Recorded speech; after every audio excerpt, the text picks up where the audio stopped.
यदा यदा हि धर्मस्य ग्लानिर्भवति भारत अभ्युत्थानम् अधर्मस्य तदात्मानं सृजाम्यहम् परित्राणाय साधूनां विनाशाय च दुष्कृताम् धर्म संस्थापनार्थाय संभवामि युगे युगे। हरि ओम। यो अनादि अनंत निरुपाधिपदये प्रदिष्ठा कल्याण कृन्नखिल जन्मभृतां वरिष्ठः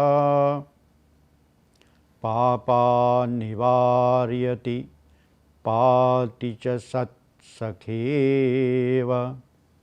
सोऽयं प्रसीदतु सनातन धर्मदेव। प्रिय दर्शकों, सादर नमस्कार। आज पुनः संस्था श्री सनातन धर्म परिषद सूरीनाम की ओर से यह संदेश उपदेश नामक कार्यक्रम प्रस्तुत है। इसका धन खर्च करने वाले श्रीमान अजय जी हैं। उनकी पत्नी और परिवार के लिए एक सुखद जीवन की याचना करता हूँ।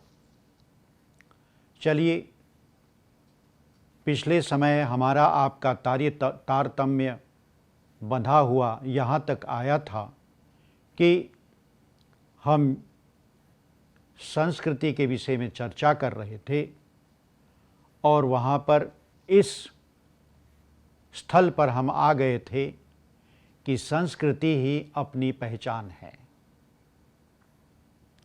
आप यदि ध्यान देते हुए आगे मेरे साथ इसी तारतम्य को बनाए हुए बढ़ेंगे तो संस्कृति को भली प्रकार समझ जाएंगे। और मैं उनके लिए तो नहीं बोल रहा जो जानते हैं, नहीं, मैं तो आपके लिए बोल रहा हूँ जो नहीं जानते हैं। उनको मैं बता सकता हूँ। उन्हीं के लिए मैं यहाँ बैठकर और इस कार्यक्रम को प्रसारित कर रहा हूँ। चलिए, तो दर्शन से उतरकर हम धर्मशास्त्र पर भी ढूंढने लग गए संस्कृति, और जिन प्रश्नों का उत्तर हमें अभी नहीं मिले हैं उनका उत्तर हम ढूंढ रहे हैं। मैं कौन हूँ? संसार में प्राणियों के बीच अपना स्थान क्या है? कहाँ से आया हूँ? प्रारब्ध क्या है? कहाँ जाऊँगा? जगत का स्वरूप क्या है? और इस जगत के कर्ता कौन है? बनाने वाला कौन है? दर्शन में इन सभी का उत्तर है, पर धर्मशास्त्र भी इसके विषय में वर्णन करता है। यह लौकिक और पारलौकिक स्वरूप का निर्णय करे कौन? धर्मशास्त्र। इस लोक में और परलोक में क्या अंतर है? इस लोक में क्या प्राप्त है? परलोक में क्या प्राप्त होगा या हुआ है इसके पहले? परलोक क्या है? यह लोक किस लिए है? ये सब जानने के लिए धर्मशास्त्र इसके लिए है। और धर्मशास्त्र को एक दूसरे शब्द में आचार शास्त्र कहते हैं, जो आचार को आपके सम्मुख प्रस्तुत करता है। और ये आचार आए कहाँ से? जिसका आचरण मनुष्य करें, ये आचार आए कहाँ से? तो कहते हैं कि जिन्होंने इनका आचरण करके अपने जीवन को इहलौकिक सुखों के साथ व्यतीत करते हुए और अंत में स्वर्ग या अपवर्ग को प्राप्त किया। अंतिम गंतव्य स्थान को जीव प्राप्त कर लिया। उन्हीं ऋषियों ने इन्हें धर्मशास्त्रों में अंकित कर दिए हैं। तो इसे धर्मशास्त्र या तो आचार शास्त्र भी कह सकते हैं या कहा जाता है। किस समय अवस्था में मनुष्य के लिए क्या कर्तव्य है, ये शास्त्र में बताते हैं। हर समय एक ही कर्तव्य नहीं होता, क्योंकि समय भी भिन्न है।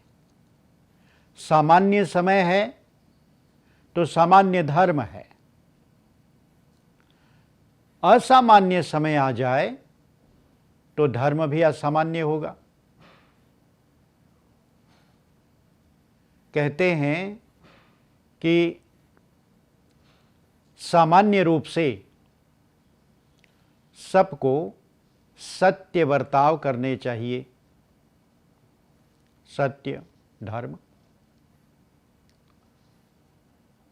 चोरी नहीं करनी चाहिए, सबके लिए सामान्य धर्म है। फिर अहिंसा वृत्ति होनी चाहिए, अर्थात किसी की हिंसा ना करें, मन कर्म और वचन से किसी को पीड़ित ना करें,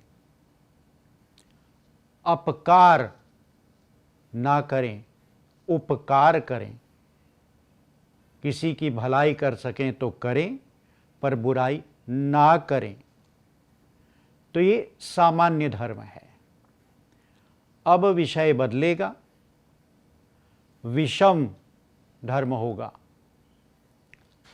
तो वहाँ पर अब काल क्या है, समय क्या है, तो सामान्य समय से असामान्य समय हो गया। कैसे? तो बोले ये हो गया, आपत्काल आ गई, आपत्ति आ गई, घर में आग लग गई। तो घर में आग लग गई तो क्या करें?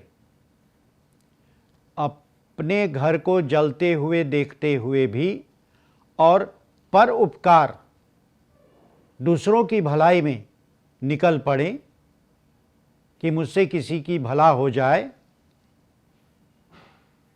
तब तो ये मूर्खता है।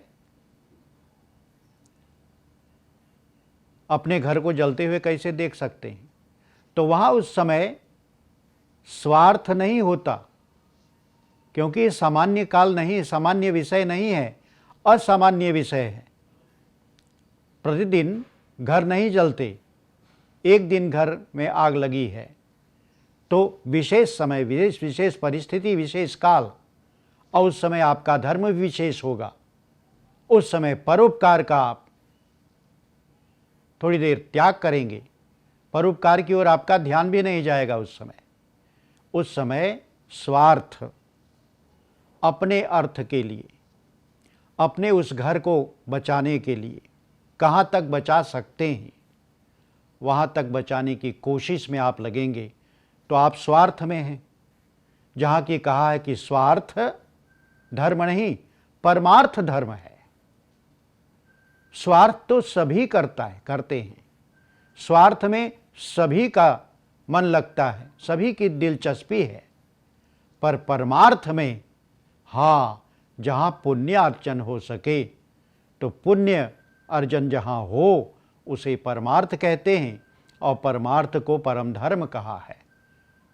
अपने लिए तो सब करते हैं, तो परिस्थिति के अनुसार अपना कर्तव्य बदलता है। माता पिता गुरुजनों के प्रति अपने कर्म क्या हैं, अपने कर्तव्य क्या हैं, क्या प्लेख्त हैं, ठीक, मैं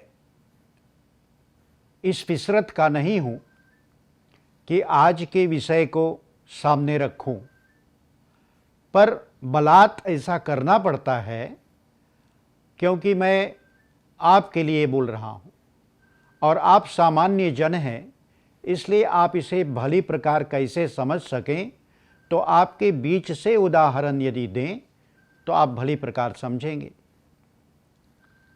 तो कहते हैं कि आज कुछ ऐसे लोग भी हैं कि कुछ युवक हैं और उन लोगों में से ऐसे कहने वाले भी हैं कि ये देखो मेरी पत्नी है, या ये मेरे पति हैं, या तो हम साथ में रहते हैं, पति पत्नी का कोई वैवाहिक संबंध तो नहीं है, या तो ये फ्रिंद है और ये फ्रिंदेन हैं। इस प्रकार के लोग जो आज हैं, वे उन लोगों में से ऐसे कहने वाले लोग हैं कि हम लोगों को ठीक से जीने नहीं देते। बोले कौन? बोले मेरी माता या मेरे पिता या मेरे माता पिता। अब जरा सोचें कि माता पिता बच्चों को ठीक से जीने नहीं देंगे, उनके जीवन में बाधा बनेंगे, रुकावट बनेंगे, उनके जीवन को नरक बनाएंगे। ऐसे क्या माता पिता होते हैं? ऐसे तो माता पिता नहीं होते। ये माता पिता का आचार तो नहीं है। पर पुत्र पुत्रियों को ऐसे लग रहा है, और यदि ऐसे लग रहा है तो इसका ये मतलब नहीं कि यही सत्य है। मैं तो ये मान के बैठता हूँ कि ऐसा हो ही नहीं सकता। माता पिता ही अपनी संतानों के भविष्य का निर्माण कर देते हैं, उनके भविष्य को अस्तेपल कर देते हैं, उनको बता देते हैं कि तुम्हारा तुकोम्स क्या है, क्या होगा। इसके लिए उन्हें फॉर्म करते हैं। कहाँ से? बचपन से। शिक्षा आदि देकर, गृह शिक्षा है, घर से जो शिक्षा प्राप्त होते हैं, जो परिवार वंश कुटुंब इनकी शिक्षा है, जो सामाजिक शिक्षा है, सामाजिक शिक्षा से ऊपर निकल करके आप राजनैतिक शिक्षा, राष्ट्र शिक्षा, जो सबको एक समान रूप से मिलती है, राष्ट्रीय शिक्षा है।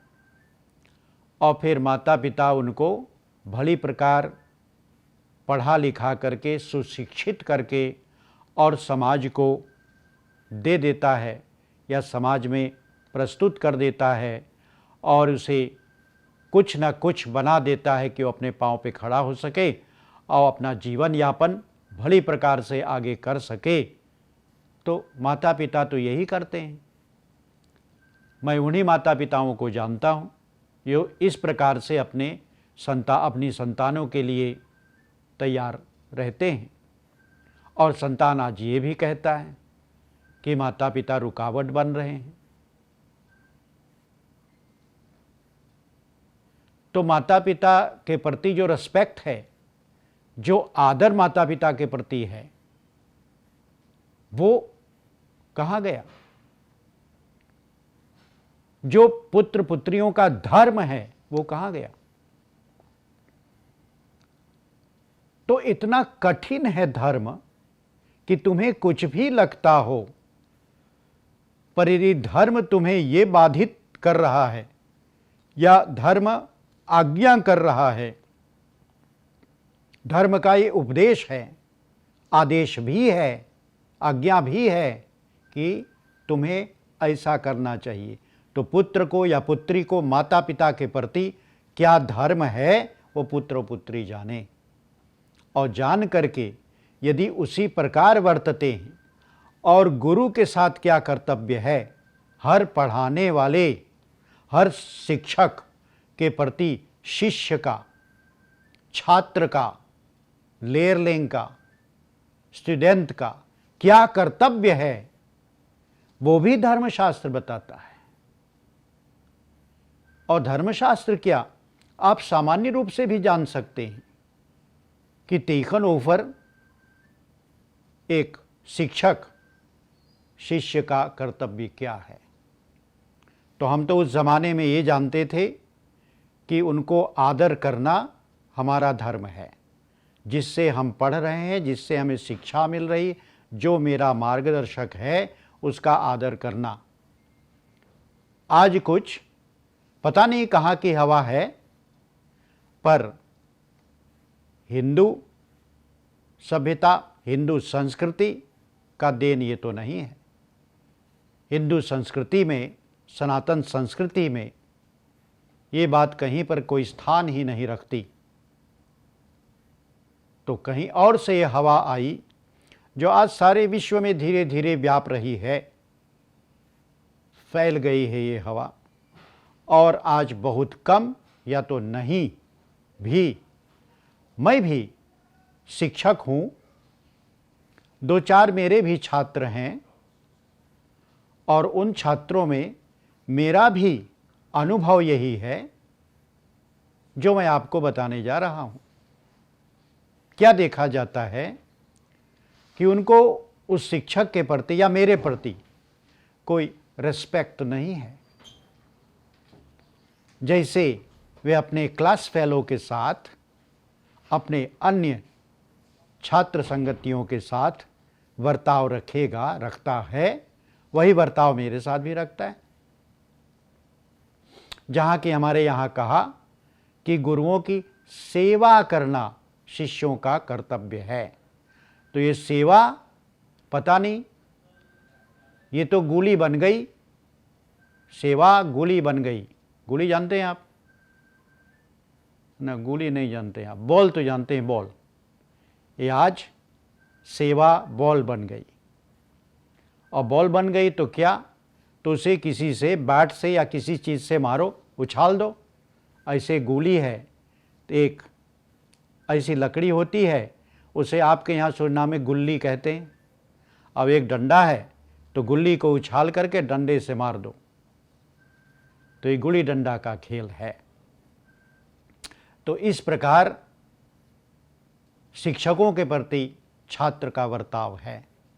और हमारे यहाँ कहा नहीं, सेवा। तो सेवा में, एक शब्द में कितना और भी विषय हैं स्थित, वो धीरे धीरे एक एक करके कभी निकाल के देखें कि उस सेवा में क्या अर्थ होता है।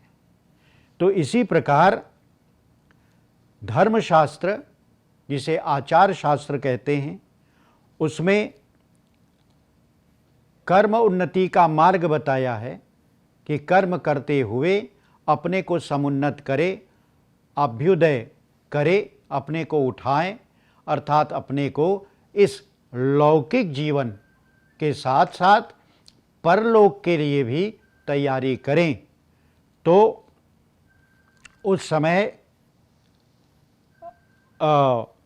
पुण्यदायक या तो दूसरा पापदायक, ये 2 प्रकार के कर्म होंगे उस क्षेत्र में।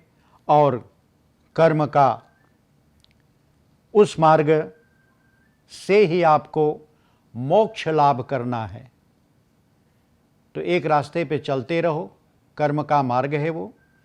फिर आपका गंतव्य है इहलौकिक सुख। अलौकिक सुख को आप प्राप्त करने के लिए चेष्टा करते हुए चलते हैं। आपके कई कर्तव्य हैं, बाल बच्चों के प्रति, भाई बहन के प्रति, माता पिता के प्रति, गुरुजनों के प्रति, धर्म के प्रति, संस्कृति के प्रति, समाज के प्रति, तीर्थों के प्रति, मंदिरों के प्रति, अनाथों के प्रति। तो इन सब के लिए अलग अलग अलग अलग सब अपना कर्तव्य है। अपनी जो भी कमाई हो, इन स्थानों पर उनको लगाया जाता है कि ये सब चलते रहें, इसके बीच मैं भी जीता रहूं, मैं भी चलता रहूं, और मेरा भी जीवन एक आदर्श हो करके इस समाज में स्थित रह जाए। ऐसा तो कहते हैं कि अंत में मोक्ष लाभ करें। और जो अंत में मोक्ष लाभ करता है, उसी के लिए कहा, ये कौन? दर्शन, धर्मशास्त्र और आपकी संस्कृति। तो संस्कृति आपको यहाँ से लेकर के वहाँ तक और वहाँ से लेकर के फिर यहाँ संसार तक और संसार में जीते हुए आगे पुनः स्वर्ग या तो अपवर्ग अर्थात मोक्ष प्रदान करने का सहायक है, परिचायक है या आधार है। तो संस्कृति इसे कहते हैं, ये संस्कृति है। और संस्कृति से अलग फिर आपकी सभ्यता आदि हैं, वे आएंगे।